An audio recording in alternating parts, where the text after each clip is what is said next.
ఒక డాక్టర్ తన కొడుక్కి పెళ్లి సంబంధం చూస్తాడు. సంబంధం ఓకే అయ్యాక ఒక రోజు డాక్టర్ తన కాబోయే వియ్యంకుడి ఇంటికి వెళ్తాడు. అక్కడ వియ్యంకుడి భార్య వంట చేస్తూ ఉంటుంది. కాబోయే కోడలేమో టీవీ చూస్తూ ఎంజాయ్ చేస్తూ ఉంటుంది. ఆ డాక్టర్ తెచ్చిన టీ తాగేసి ఇంటికి వెళ్ళిపోతాడు.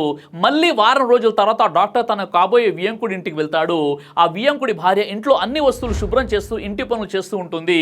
కాబోయే కోడలు మాత్రం చక్కగా నిద్రపోతూ కనిపిస్తుంది. మళ్ళీ ఒక నెల తర్వాత డాక్టర్ తన కాబోయే వియ్యంకుడి ఇంటికి వెళ్తాడు. వియ్యంకుడి భార్య ఇంట్లో బట్టలు శుభ్రం చేస్తూ కనిపిస్తుంది.